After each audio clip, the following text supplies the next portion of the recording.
Prasasti Acapkali diawali dengan kalimat larangan terhadap segolongan Mangilala Driwiahaji agar tidak memasuki daerah tertentu yang telah ditetapkan sebagai daerah sima atau daerah perdikan yang bebas pajak. Awalnya, larangan tersebut dijadikan dasar untuk mengidentifikasi Mangilala Driwiahaji sebagai petugas pemungut pajak. Tetapi melihat dari jenis-jenis jabatannya yang sangat beraneka ragam, yang mencapai ratusan jumlahnya, para ahli kemudian menyimpulkan makna istilah tersebut sebagai abdi dalam keraton. Pemaknaan ini didukung bukti ditemukannya kata Maminta Driwiahaji di Bali, yang memiliki arti lembaga yang keberadaannya ditentukan dan dibiayai oleh penguasa baik langsung maupun tidak langsung. Larangan tidak boleh menginjakan kaki di tanah sima lebih bermakna simbolis bahwa para Mangilala Driwiahaji sebenarnya diizinkan masuk ke tanah sima, tetapi tidak boleh melakukan kegiatan yang berhubungan dengan tugas atau jabatannya. Sebagai petugas yang melayani raja beserta keluarga dan penghuni kerajaan lainnya, besar kemungkinan para Mangilala Driwiahaji tinggal di lingkungan ibu kota kerajaan. Mereka mendapatkan gaji yang diambil dari perbendaharaan kas kerajaan, walaupun bukan termasuk pejabat tingkat tinggi, namun kedudukan dan peran mereka sangat penting. Para abdi dalam kerajaan Jawa kuno merupakan bagian dari perlengkapan material seorang raja dalam rangka memperkuat kedudukan dan kekuasaannya. Banyaknya rakyat yang bersedia bekerja melayani raja menunjukkan besarnya kekuasaan raja tersebut. Dari data prasasti-prasasti, Kerajaan Medang pada abad 9 memiliki kurang lebih 328 jabatan Mangilala Driwiahaji. Seiring bergulirnya waktu, beberapa jabatan muncul dan hilang. Sesuai kebutuhan hingga pada masa Majapahit tinggal terdapat 125-an jabatan. Secara umum, Mangilala Driwiahaji dapat digolongkan sebagai berikut. Para penarik pajak. Mereka adalah orang-orang yang bertanggung jawab terhadap pengumpulan pajak dari rakyat. Di antaranya Misa Paramirsa, Pangulang, Pinta Palaku, Sekar Tahun, Tandas Ningmas, Turun-Turun, Tutan, dan Wulu-Wulu. Pengelola perjudian. Orang-orang yang bertanggung jawab untuk masalah-masalah yang menyangkut perjudian. Yang masuk dalam kelompok ini antara lain juru judi, juru legel, lebelep, leca, dan malandang. Pengrajin terdiri dari orang-orang yang pekerjaannya membuat barang-barang hasil kerajinan tangan dan logam. Kelompok ini dibedakan menjadi 3, yaitu kelompok pengrajin, membuat barang-barang dari kayu dan anyaman, undahagi, tingkes, artinya pengrajin pembuat tameng anyaman atau bisa jadi prajurit kerajaan yang bersenjatakan tameng yang dianyam. Amaranggi dari kata maranggi atau paranggi yang artinya sarung keris. Mungkin Amaranggi adalah pengrajin pembuat sarung keris. Manimpiki, pejabat yang menciptakan sesuatu yang indah, misalnya dalang, tukang ukir, tukang kayu. Mangrumbe, tukang bunga atau ukiran. Misranginangin, tukang kipas atau pengrajin pembuat kipas. Kemudian kelompok tukang, membuat barang-barang dari besi dan sejenisnya. Di antaranya adalah dura, pandai besi, taji, benda dari logam yang tajam, yang biasanya dipasangkan pada kaki ayam aduan. Pamanikan dari kata manik yang artinya perhiasan. Mungkin yang dimaksud adalah orang yang bertugas membuat perhiasan untuk raja dan keluarga. Mangunji, penghias atau pembuat gagang keris.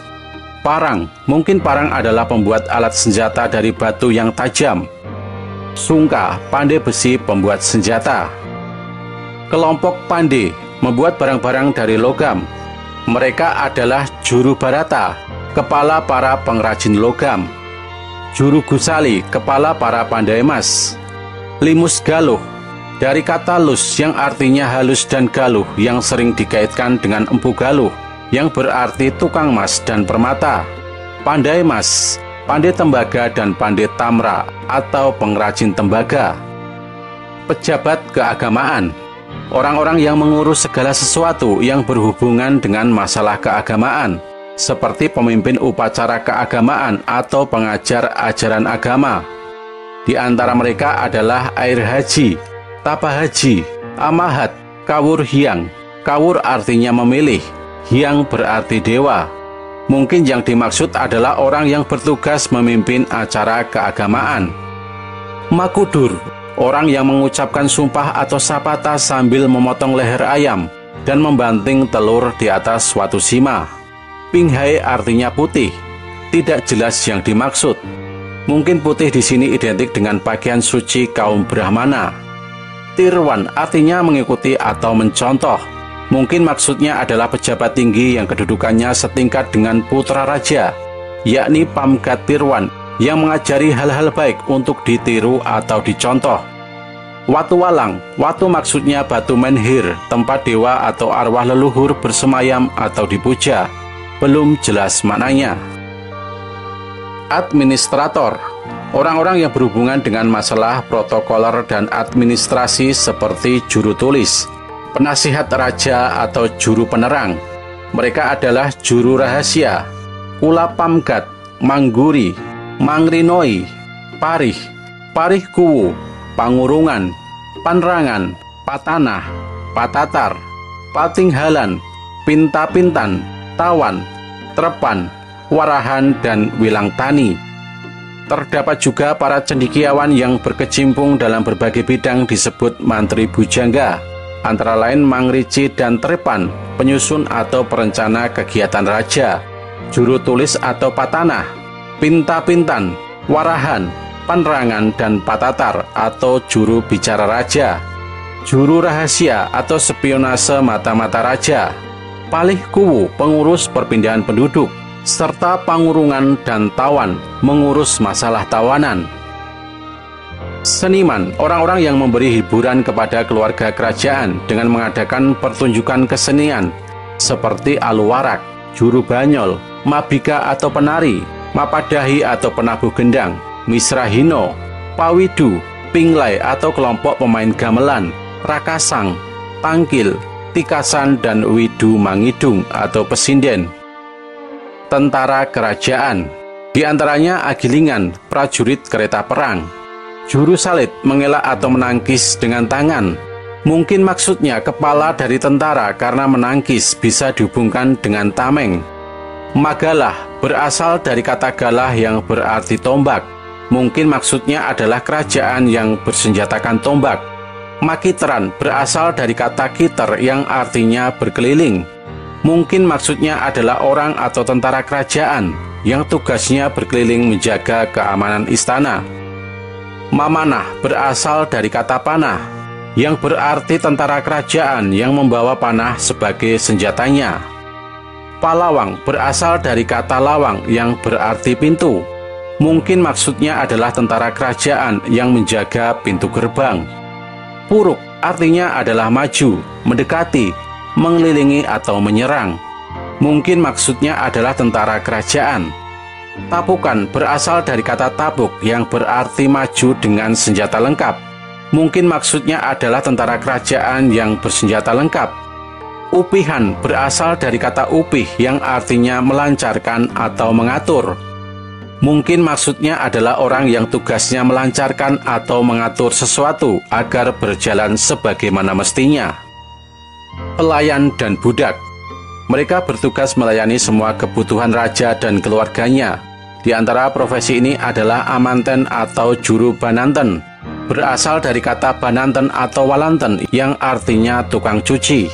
Maksudnya adalah orang yang bertugas mencuci pakaian raja dan keluarganya. Bantal berasal dari kata wantal yang berarti bantal. Mungkin tugasnya adalah mengurus bantal-bantal yang digunakan raja dan keluarganya. Bondan, pelayan atau budak. Haturan padu, padu adalah sejenis kambing. Dapat juga dihubungkan dengan adu. Mungkin maksudnya orang yang bertugas mempersembahkan kambing untuk diadu. Hulun haji, hulun berarti budak yang dijadikan pelayan. Mungkin maksudnya adalah budak yang melayani raja. Jenggi, dalam bahasa Persia, senggi artinya orang-orang yang berasal dari Afrika, khususnya Afrika Timur. Mungkin maksudnya adalah budak yang berkulit hitam. Pamawasya berasal dari bahasa Sanskerta wasya yang berarti budak yang dimiliki. Mungkin maksudnya orang yang mengurus budak belian. Panghayapan berasal dari kata hayap atau ayap yang berarti melayani makan. Mungkin maksudnya orang yang melayani keluarga kerajaan ketika mereka sedang makan. Paudihan berasal dari kata wedihan yang berarti pakaian. Mungkin ia bertugas mengurusi pakaian raja dan keluarganya. Pujut, sekelompok orang yang berkulit gelap dan dijadikan budak. Tuhalup atau lup adalah jenis makanan. Mungkin maksudnya orang yang bertugas mengawasi para petugas yang mengurus makanan untuk raja. Urutan atau tukang pijat. Watek ijeru, abdi raja yang hidupnya tergantung dari gaji yang diambil perbendaharaan raja. Pabekel berasal dari kata bekel yang berarti memberi bekal perjalanan.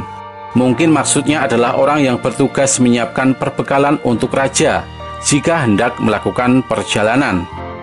Haturan bang berasal dari kata haturan yang berarti mempersembahkan dan bang yang berarti darah. Belum jelas maksudnya di sini. Dan angusung berasal dari kata usung yang berarti membawa sesuatu yang berat dengan cara digotong. Mungkin maksudnya orang yang bertugas membawa tandu pada saat raja atau keluarganya sedang melakukan perjalanan. Pengurus pertanian dan peternakan. Tugasnya merawat dan memelihara tanaman dan hewan milik raja. Para pengurus pertanian antara lain dadap, salah satu jenis pohon. Mungkin maksudnya orang yang bertugas merawat dan memelihara pohon jenis ini. Dawutan, orang yang bertugas mencabut atau membersihkan tanaman dan pepohonan yang sudah diambil hasilnya. Kalangkang, orang yang bertugas mengurus ladang padi yang sifatnya kecil atau individu. Kukap, kukap adalah jenis pohon sukun. Mungkin maksudnya orang yang bertugas mengurus pohon-pohon berjenis sukun. Makalangkang, makuda, orang yang bertugas merawat dan memelihara kuda. Mawi berasal dari kata awi yang berarti bambu. Mungkin maksudnya adalah tukang bambu. Pawalanda berasal dari kata walanda yang artinya bunga. Maksudnya adalah orang yang bertugas merawat bunga. Dan pulung padi atau pengikat padi. Sedangkan para pengurus peternakan atwih, orang yang bertugas memelihara ternak. Dara adalah merpati. Mungkin maksudnya orang yang bertugas untuk memelihara burung merpati. Juru langling, langling adalah salah satu jenis burung. Mungkin yang dimaksud adalah orang yang bertugas memelihara dan merawat burung ini. Mahaliman, mahaliman berarti gajah. Maksudnya orang yang bertugas merawat gajah. Perdagangan dan transportasi. Orang-orang yang mengawasi masalah perdagangan sebagai salah satu sumber penghasilan kerajinan dan mengatur kelancaran transportasi perairan yang secara tidak langsung mendukung perdagangan. Mereka adalah hopan, orang yang mengurus suatu keramaian. Jukung, orang yang bertugas mengurus kapal kecil atau kano. Manambangi, orang yang mengurus tempat penyeberangan. Palimbak, orang yang bertugas menjaga pantai. Dan tundan, sesuatu yang dilakukan pada pergantian tampuk pimpinan kekuasaan. Paranormal, mereka berurusan dengan masalah supernatural dan penentuan hari baik, seperti peramal dan dukun. Khusus dukun tugasnya berhubungan dengan kesehatan. Yang termasuk dalam kelompok ini adalah kedi, dukun wanita, walian, pamersi, salah satu pejabat keagamaan yang bijak, pijahlek, dukun beranak, ramajataka, peramal yang berpedoman pada benda-benda langit, dukun, memohon kesembuhan pada dewa untuk si sakit, tuhanambi, orang yang bertugas meramu tumbuh-tumbuhan untuk dijadikan obat, udanan atau pawang hujan, dan wejikawah atau dukun beranak.